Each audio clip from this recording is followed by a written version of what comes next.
L'Intercité numéro 3620 à destination de Paris-Austerlitz partira voie 4. Josiane Andrieux-Filleul est avocate, une habituée de la ligne Limoges-Paris. Ce jour-là, c'est pour son loisir qu'elle prend le train. Elle va passer 3 jours dans la capitale pour faire le plein de culture. Je suis une grosse fan d'opéra, d'exposition. Là, votre programme, c'est quoi ? La Clémence de Titus, de la Maison des Morts d'Jana Tchek, parce que c'est la mise en scène de Patrice Chéreau qui est reprise. Et puis l'exposition d'Ada, le MoMA à la Fondation Vuitton, voilà. Le train de 6h02, c'est son horaire habituel, qui lui réserve parfois quelques surprises. La dernière fois que je suis allée à Paris, j'avais un rendez-vous à 10h, je suis arrivée à midi. Déjà au départ, on a mis longtemps à démarrer de Limoges. Et après, un bon moment après, quand on a été parti, tout s'est arrêté, il n'y avait plus du tout d'électricité, ils ont fallu trouver la panne, etc.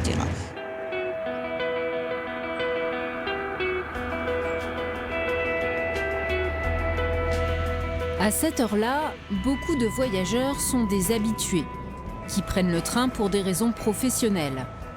Ce sont généralement les plus critiques. On n'est jamais sûr d'arriver à l'heure déjà, donc c'est très stressant lorsqu'on a ou des correspondances à Paris, ou des rendez-vous, ou des avions à prendre, comme c'est souvent le cas.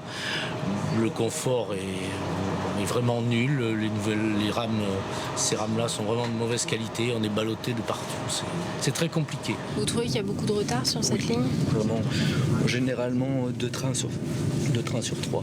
Voilà. C'est entre 10 et 30 minutes, voire au-delà. Voilà. Et ça, c'est très très pénible. À l'heure actuelle, on peut se poser la question de l'abandon total de Limoges et du centre de la France, parce que sur cette ligne, il y a aussi Châteauroux, Vierzon, les Aubrais, etc. Donc voilà, c'est un petit peu ça. On n'a pas de connexion Internet sur cette ligne, par exemple, pour travailler. Alors certes, on peut quand même brancher son ordinateur, mais voilà, on est quand même un peu oublié, on est un peu les parents pauvres.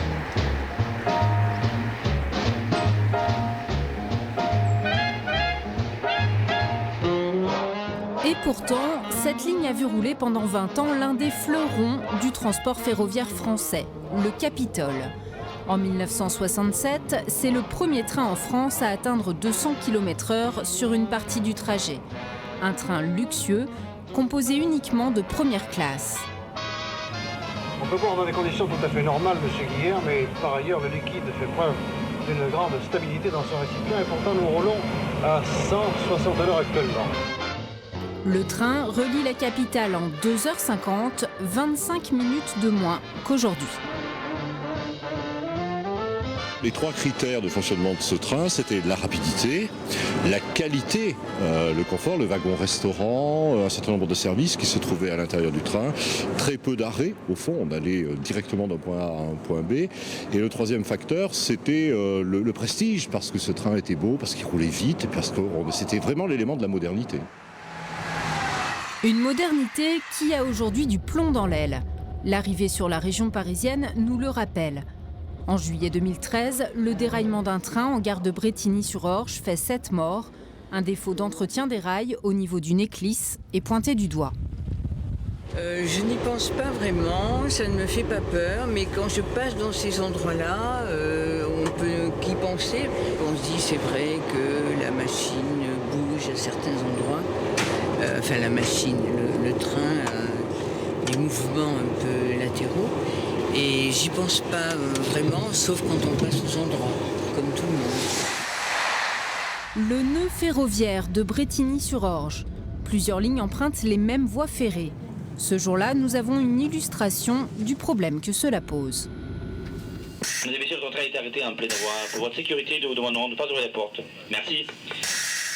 Un passager ayant fait un malaise doit être évacué du RERC qui nous précède.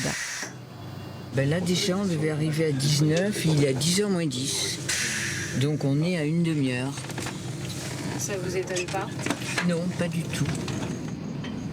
Au final, le train aura 1h15 de retard. Les passagers seront remboursés à hauteur de 25% du prix de leur billet. Un train moins rapide qu'il y a 20 ans, des usagers mécontents, des conditions de confort et de sécurité qui se sont dégradées. Comment en est-on arrivé là ? Tout simplement parce que depuis 25 ans, on nous parle d'un nouveau train plus moderne pour remplacer l'ancien. Les projets se succèdent, mais aucun n'a jamais abouti. Fin des années 80, c'est l'apparition du TGV. C'est promis, il y en aura un sur la ligne Paris-Limoges-Toulouse, à l'horizon d'une vingtaine d'années. Mais en 1993, le gouvernement Balladur y met un coup d'arrêt. Trop cher. C'est ensuite le projet du pendulaire, avec une technologie permettant de gagner de la vitesse dans les virages. Des essais ont même lieu en 1997, les 3 régions traversées soutiennent le projet. Mais en 2003, le gouvernement Raffarin l'enterre, pas assez rentable. La suite, on la connaît, la promesse à nouveau de la grande vitesse avec le barreau Limoges-Poitiers pour allier le TGV Sud-Europe-Atlantique. Mais en 2016, la déclaration d'utilité publique est annulée. Retour à la case départ. La desserte ferroviaire de Limoges et du Limousin, c'est un échec absolu depuis un quart de siècle. Il me semble que c'est parce que la SNCF a joué tout son avenir sur la très grande vitesse à partir du moment où le TGV Atlantique est mis en place. La SNCF va essayer de le rentabiliser et elle va du même coup assécher la ligne directe dont on dira à ce moment-là qu'elle n'est plus rentable. Si bien que voilà pourquoi votre fille est muette. Le trajet retour nous offre une nouvelle illustration des difficultés rencontrées sur la ligne. Lors de l'installation, certains passagers sont plongés dans le noir. Et au départ du train, le problème n'est toujours pas résolu.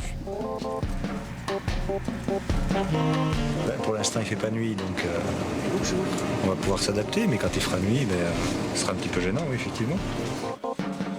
Puis à hauteur de Vierzon, le train s'immobilise en gare. De demi-heure en demi-heure, l'arrêt se prolonge. Le train nous précédent aurait heurté un container laissé sur les voies. On est habitué sur la ligne, c'est régulier. Un coup c'est une bombe, un colis piégé, un sanglier qui traverse la voie, des feuilles qui sont en travers. Alors là on ne sait pas. Vous voulez tuer la ligne, vous ne faites pas mieux. Je suis obligée de prendre un taxi et le taxi entre la gare de Vierzon et la gare de Châteauroux, c'est 180 €. Les problèmes structurels sur cette ligne, la SNCF ne les nie plus. Elle a d'ailleurs engagé un vaste plan de modernisation des voies, ponctué de très nombreux chantiers.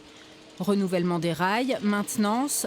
Au total, 1,2 milliard d'euros seront investis. Les travaux, c'est une bonne nouvelle, parce que ça fait longtemps qu'on les attend. Il y en a pour 10 ans.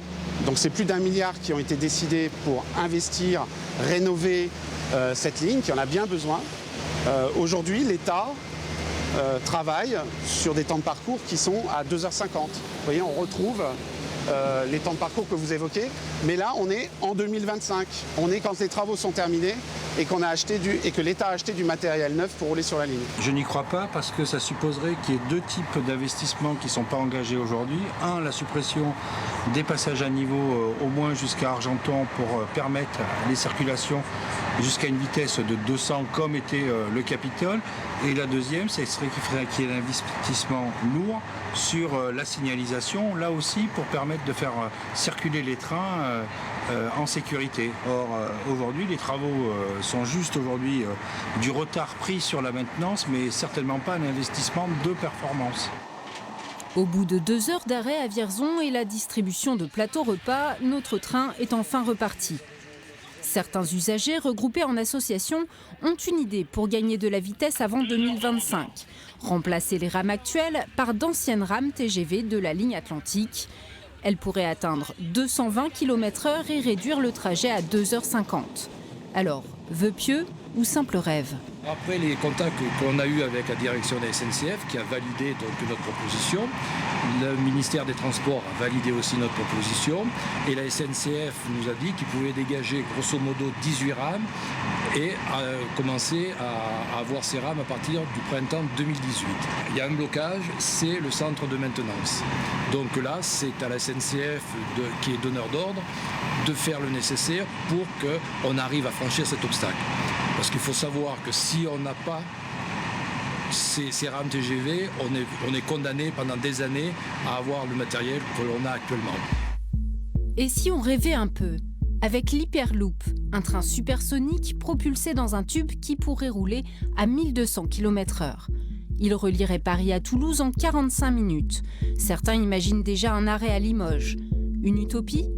Les premiers tests se sont déroulés cet été aux États-Unis, dans le désert du Nevada. Un centre de recherche devrait s'implanter à Toulouse. Mais pour ces passagers du Paris-Limoges, qui ce jour-là ont passé 5 heures dans le train, le rêve semble bien loin.